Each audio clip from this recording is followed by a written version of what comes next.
Hi, folks. It's Global Politics with Jim Martin.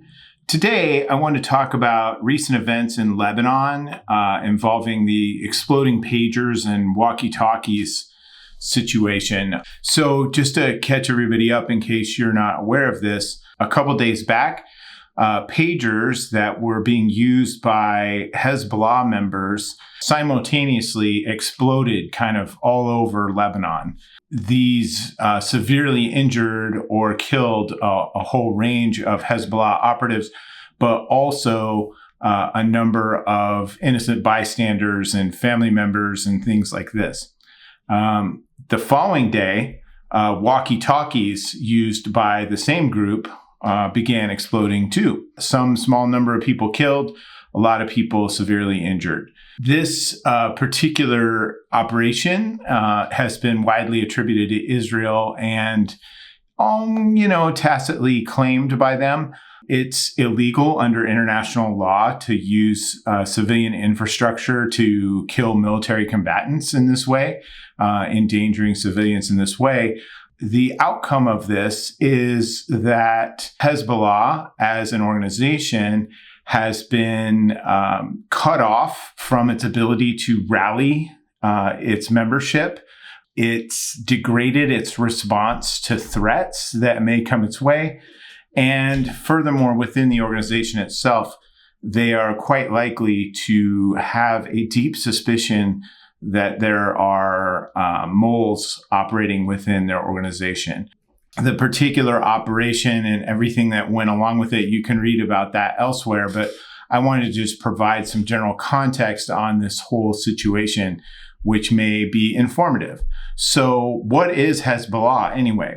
So Hezbollah started in the late 70s or early 80s, kind of as a pure terrorist organization, largely drawing inspiration from the Iranian Revolution.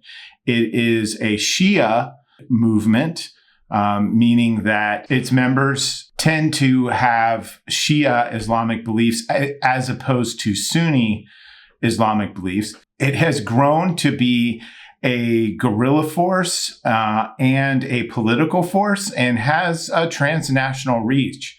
It gets most of its capabilities and supply from Iran, but it's quite formidable and has been active in places like Bosnia, Chechnya, Iraq, fighting against the Islamic State, and elsewhere. It has American blood on its hands over the years. Furthermore, I mentioned the political environment, and so essentially Hezbollah controls large swaths of southern Lebanon. They sort of took over that role as a political force. So they have a political party.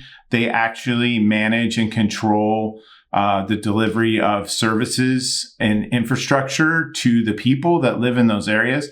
They control some other small spots in Lebanon too, most notably around Beirut and up north a little ways. Political, managerial talent, a military force that has a great deal of experience, intelligence services, all the whole nine yards. In this particular case, who is opposing them? Well, Israel, quite obviously. Both of them view the other as an existential threat. The primary institutions within Israel that would combat Hezbollah would be Shin Bet, Amman, and Mossad. So Shin Bet is the internal intelligence forces, kind of akin to our FBI. In a different way, though, they report directly to the prime minister. So in this case, Shin Bet reports directly to Benjamin Netanyahu. Amman is the IDF military intelligence services.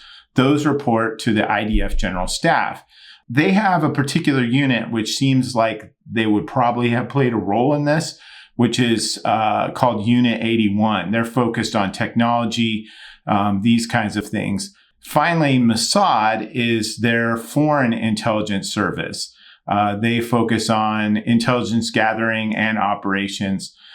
They also report directly to the prime minister. So in this case, Benjamin Netanyahu. They have a long history of assassinations, abductions, all kinds of things Back in the 50s and 60s, they would capture fugitive Nazis. From the 70s onward, their targets have been terrorists. Most recently, you may have heard of the assassination of a senior Hamas political leader who was visiting Iran on the occasion of the inauguration of the new president there, who was killed by a bomb in his bedroom within the Iranian presidential compound. Very serious, extremely proficient intelligence service and operational capabilities there. What's the history? Essentially, what's been happening for many years in Lebanon and northern Israel is this sort of deterrence regime where one side will lob a couple artillery shells over, another will fire a few rockets, and then it'll calm down for a minute. There hasn't been any kind of serious fighting in northern Israel since, I think, 2006. This particular evolution has been quite a bit different for the residents of both sides of the border. Incidentally, on a personal basis, I've been to northern Israel many, many times. It is very close quarters, for sure. I've been to the border with Lebanon. I've been to the border with Syria. I've accidentally gone into Syria for a minute. It's a dicey place, even on the best of days. It's got some tensions that we just simply aren't familiar with in this country.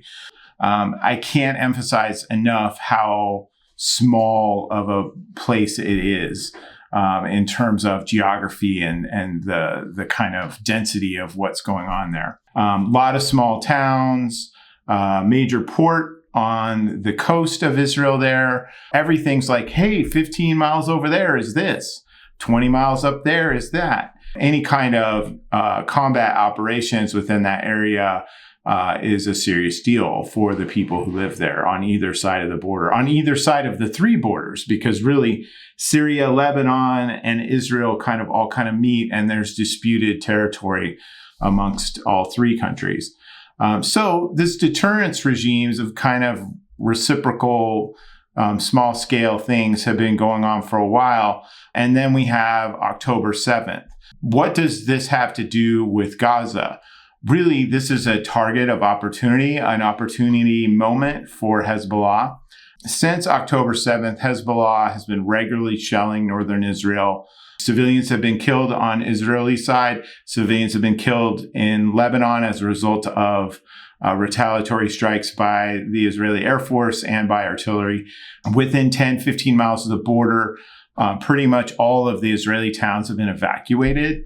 Hezbollah purely sees this as a moment of opportunity to press their existential enemy while they are majorly committed in Gaza. Now, does that mean that Hezbollah is an ally of Hamas?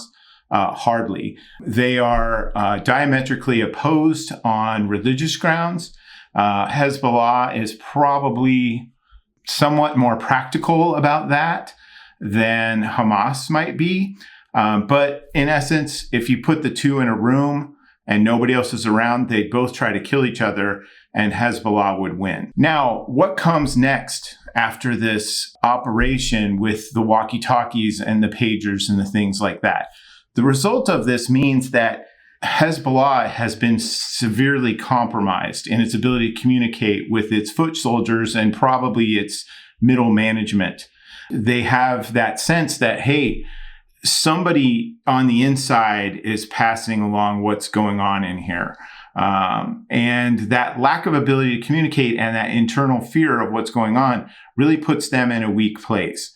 How they react to that, I don't know. If recent history is any kind of guide, they may return to some kind of reciprocal tit-for-tat deterrence regime because neither one of them would benefit from a large-scale war. However, Netanyahu could do a lot of things. The possibility of a medium or large-scale Israeli attack into southern Lebanon, including ground forces, can't be discounted entirely. I would say that it's unlikely, but it's not impossible, and the probability of that is growing with each of these steps. The natural, rational military strategy in this case would probably be to press your advantage in whatever way you can. The Israelis have been known to do that on occasion. I don't know if they can afford to do that, again, making a rational calculation, to commit themselves to two different wars on their southern and northern border, respectively. So that's my take on this developing situation. I hope you enjoyed this. If you like this kind of content, please feel free to subscribe, and I look forward to hearing from you soon. Thank you.